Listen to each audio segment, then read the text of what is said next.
This is Jong, and he's clearly not the hero anyone aspires to be. Grumpy, over-indebted, a compulsive gambler, he even steals money from his mother. To top it off, he's divorced and obviously doesn't have custody of his daughter. Even on her 10th birthday, when his mother lends him money, he gambles it on horse racing instead of buying her a gift. Luckily, he wins 4.56 million won, equivalent to $3,000. But his victory is short-lived. He gets the money stolen by a pickpocket he bumps into while fleeing the mafia.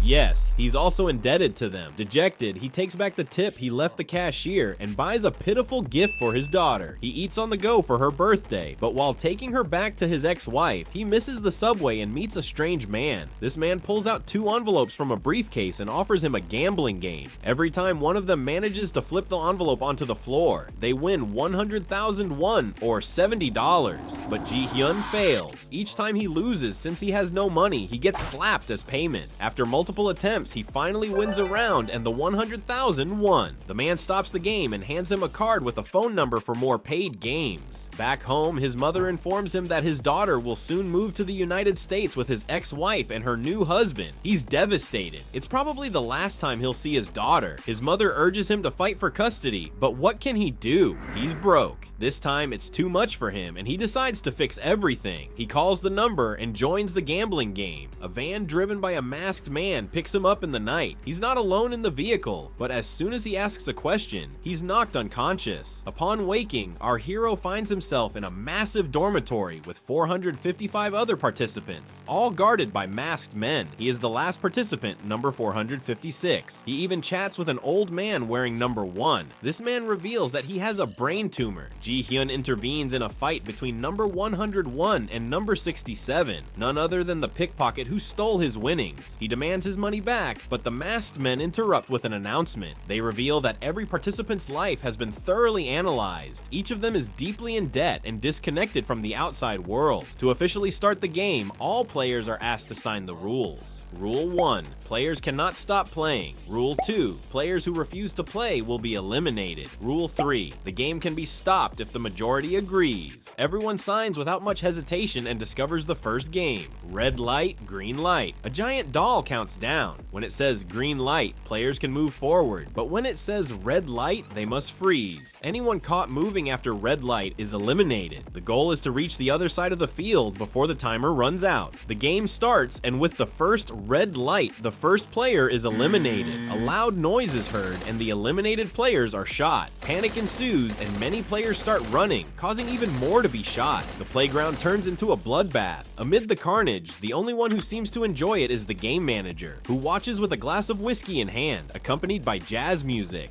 Actually, I lied. He's not the only one enjoying it. The old man also seems thrilled. While Ji-hyun is petrified, the elderly player beams with excitement. Fortunately, our hero manages to make progress thanks to advice from Sang-woo, his childhood friend, whom he unexpectedly encounters in the arena. Despite advancing well, Ji-hyun slips on a corpse just as the finish line approaches, with only seconds left on the timer. He is miraculously saved by player 199, Ali, allowing him to survive the first game. The arena roof closes, revealing that the games are held on a remote island in the middle of the ocean. The masked men inform the surviving players that more than half of the participants have been eliminated. Outrage spreads, but they are reminded of the rules they signed. Breaking the rules or refusing to play leads to elimination. But who could have known these were life and death games? Sang-woo invokes the third clause, suggesting they vote to stop the games if the majority agrees. However, not everyone is easily convinced. As mentioned earlier, many participants have already lost everything in the outside world. The guards proceed with the vote, but first reveal the money accumulated from the deaths. 25.5 billion won, $17 million.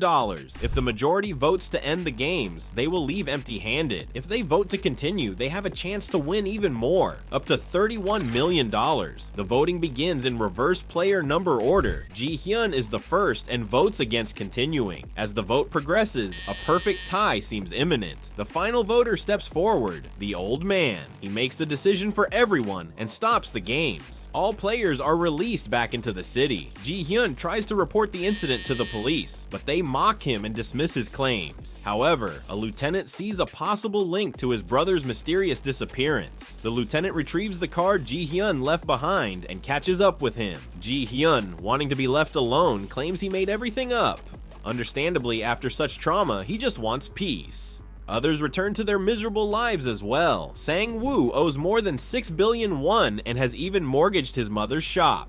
Sae-byok is responsible for her little brother, who remains in an orphanage because their parents abandoned them. Ali hasn't been paid by his boss in months and is ultimately fired. He asks his wife and child to flee the country with the little money he could steal. Dae-ok-soo is hunted by his gang leader and a casino boss who wants to harvest his organs to settle his debts. As for Ji-hyun, we learn that his mother risks losing her leg to an illness, and they still can't afford treatment. But what's better for forgetting one's troubles than a beer? For Ji-hyun, nothing else comes to mind. At a bar, he encounters the old man, the player who decided the vote. After much thought, the old man admits to Ji-hyun that he plans to return to the games, as he believes life outside is even crueler than the games. Ji-hyun is shocked, especially hearing this from an elderly man, but with 46.5 billion won at stake, it might be the only solution to solve their problems. Reluctantly or out of desperation, Ji-hyun calls the number again, deciding to rejoin the game. He returns with the old man, Sang-woo, Sae-byok, Ali, and Dae-ok-soo. This time, they are determined to go all the way. Meanwhile, the police lieutenant tails the van.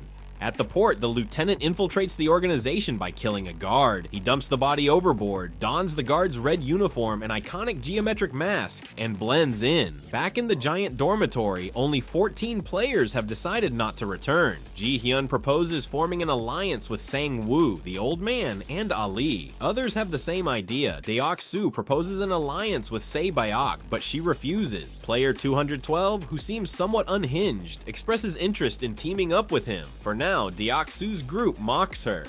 During the night, Sae-byok and player 212 visit the restroom with different goals. Player 212 smokes a hidden cigarette, while Sae-byok searches for clues about the next game by exploring the vents. Sae-byok overhears workers preparing a sugary mixture in cauldrons and shares this intel with player 212 the next day. Sang-woo overhears and deduces the next deadly game, but keeps the information to himself. When the second game begins, players are directed to stand in lines behind one of 4 shapes: a circle, triangle, star, or umbrella. Ali chooses the circle, Sang-woo the triangle, the old man the star, and Ji-hyun the umbrella. The purpose of the shapes soon becomes clear. Each player receives a metal tin containing a sugary mixture with their selected shape molded into the center. The task is to cut out the shape using a needle without breaking it, under the ever-present threat of death. It's pure torture. Everyone concentrates, trembling with fear, and the first player is quickly eliminated. Like in the first game, a chain reaction of deaths ensues. However, some clever strategies emerge: heating the needle with a lighter or licking the sugary mixture to dissolve it. The smartest players, including Sae-byok, Ali, Sang-woo, player 212, Dae-ok-soo, the old man, and Ji-hyun, manage to survive. Ji-hyun uses a particularly gross method, but in such desperate situations, what wouldn't you do? Of all the participants, less than half survived this round, pushing the prize pool to 34.8 billion won, or rather 34.9 billion after Dae-ok-soo kills someone for accusing him of stealing food.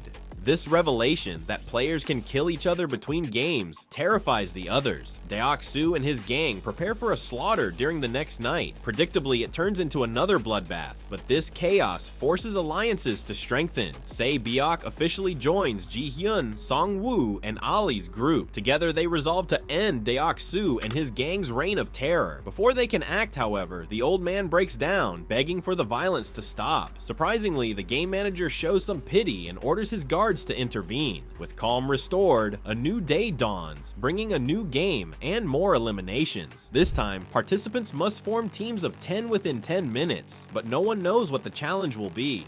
Most assume it will be physical and try to gather the strongest men.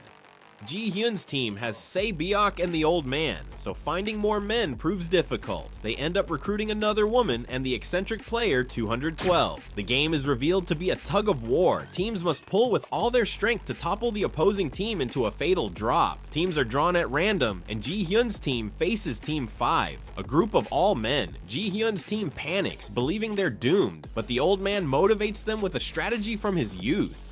With no better option, the team follows his plan. Using a mix of leaning back at strategic angles and Sang-woo's clever tactics, they manage to defeat Team 5. They qualify as part of the final 40 contestants. To avoid another bloody night, Ji-hyun's group takes turns keeping watch, ensuring everyone survives the night. However, the next morning, the players discover 3 guards and player 111 have been killed. Why? It turns out the guards had been secretly harvesting organs from the dead players with the help of player 111, a doctor, in exchange for clues about upcoming games. When the guards ran out of useful information, the doctor snapped, and the game manager arrived to kill them all. Not because of the organ trafficking, but because they broke the game's rule of equality by favoring one player. Meanwhile, the undercover policeman continues his investigation, using his stolen identity as part of the organ trafficking scheme. When isolated with another guard, he reveals his identity and interrogates him for more information before killing him. The officer had believed his brother was among the victims, but discovers otherwise. His brother won the 2015 game. Armed with this revelation, the officer infiltrates the game headquarters and accesses the archive room. The records show the game has existed for over 30 years. Shockingly, his brother is listed as the 2015 champion. However, the game manager and his guards realize there is an infiltrator. They start a head count of their masked staff, noticing one missing. Meanwhile, the 4th game begins. This time, players are told to form pairs. The teams form quickly. Sang-woo pairs with Ali, Sae-byok with her new friend, Ji-hyun with the old man, and Ji-hyun's friend from the previous game teams up with another. Upon entering the 4th game, each player receives a bag containing 10 marbles. What initially seems like a cooperative game quickly turns out to be a deadly competition. The objective of the 4th game is to take all 10 marbles from their partner. Instead of choosing allies, they have unknowingly selected the person they must defeat. Sang-woo, Ali, Sae-byok, Ji-hyun, and the old man face grim choices. Half of them will not survive this game. A 30-minute timer begins, and to delay the inevitable, some players, like the 2 women, decide to open up and share their stories. Ji-hyun's partner asks many questions, prompting Sae-byok to reveal the truth about her escape from North Korea. Her father was killed while crossing a river, and her mother was captured by a guard in China. Sae-byok dreams of using the prize money to buy a house for her brother and reunite her family. Her partner responds that she could achieve even more, but it's clear only one of them will leave the game alive. Ji-hyun's partner, who was in prison before entering the game, admits she hasn't thought much about what she would do if she won. With 10 minutes remaining, Ji-hyun suggests a marble game where the person whose marble lands closest to a wall wins. Sae-byok's partner intentionally loses, sacrificing herself. Despite Sae-byok's protests, her partner explains that Sae-byok's reasons for continuing are stronger than hers.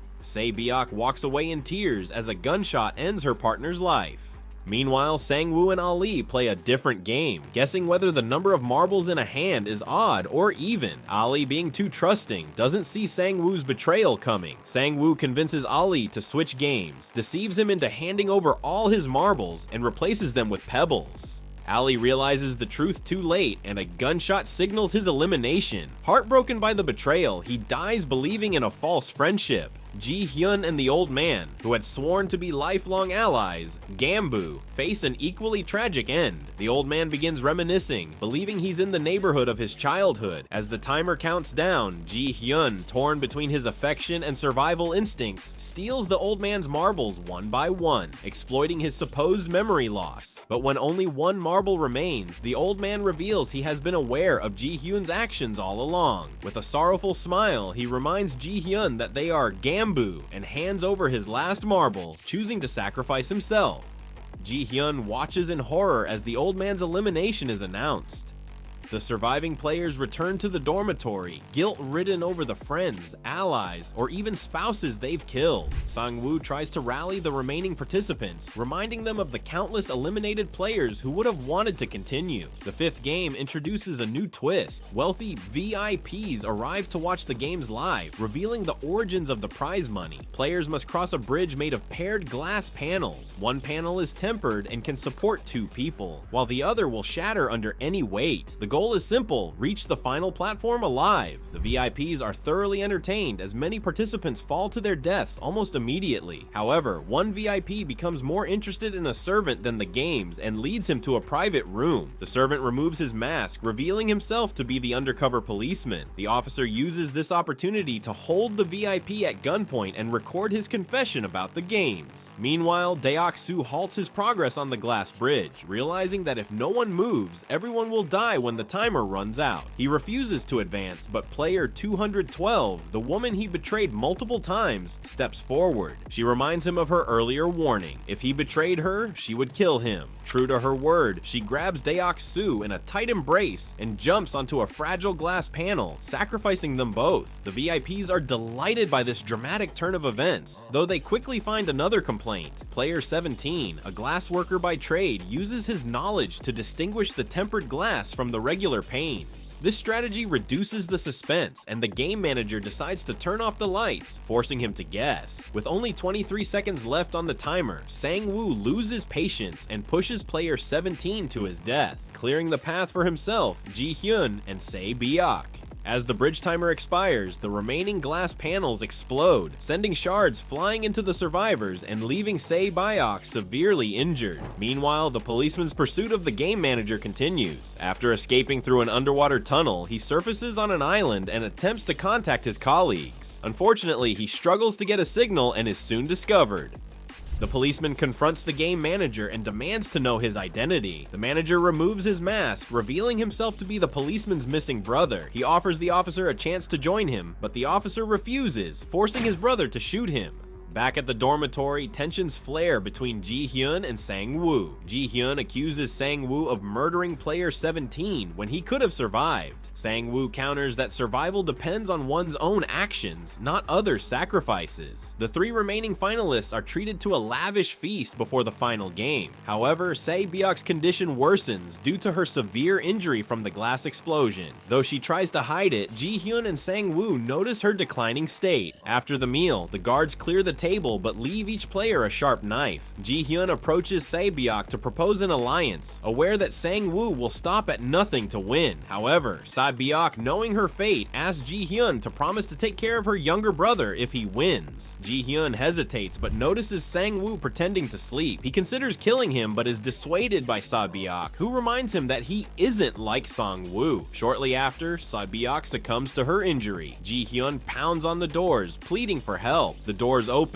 but instead of medical assistance, guards arrive with a coffin. Ji-hyun turns to see Sang-woo standing over Se-byok's lifeless body, his knife bloodied. Overcome with hatred and sorrow, Ji-hyun resolves to face Sang-woo in the final game. The final game is the titular Squid Game, a traditional Korean children's game. In this version, the stakes are life and death. The rules are simple. One player is the attacker, and the other is the defender. The attacker must enter the squid-shaped diagram, pass the defender, and tap the squid's head with their foot to win. The defender's job is to stop the attacker at all costs. However, in this iteration, the winner will be the sole survivor. Ji-hyun is determined to end things. Grieving the deaths of player 17 and Se-byok, he begins the game with a fierce resolve. Using sand to blind Sang-woo, Ji-hyun advances into the squid diagram with ease. The two men clash violently with knives, trading blow for blow. Their fight escalates into a brutal hand-to-hand battle as they disarm each other, attacking with fists and sheer desperation. Both harbor a mix of hatred and restraint, recalling their childhood friendship even as they fight to the death. Under the watchful gaze of the VIPs, the fight reaches a climax. Sang-woo retrieves his knife and stabs Ji-hyun twice, once in the stomach and once in the leg. As Sang-woo moves to deliver a fatal blow, Ji-hyun blocks the knife with his hand and bites Sang-woo's foot to free himself. The tables turn, and Ji-hyun gains the upper hand, pummeling Sang-woo with his fists. Overwhelmed by grief and anger, Ji-hyun accuses Sang-woo of causing the deaths of everyone they cared about. In an ultimate act of defiance, Ji-hyun prepares to stab Sang-woo but stops short. Instead, he invokes the third clause of the contract. If the majority agrees, the game can be stopped. Ji-hyun asks Sang-woo to vote with him, suggesting they leave the game together. Sang-woo reflects on their shared childhood, remembering how they played for fun before their mothers called them home for dinner. Now he notes they are utterly alone.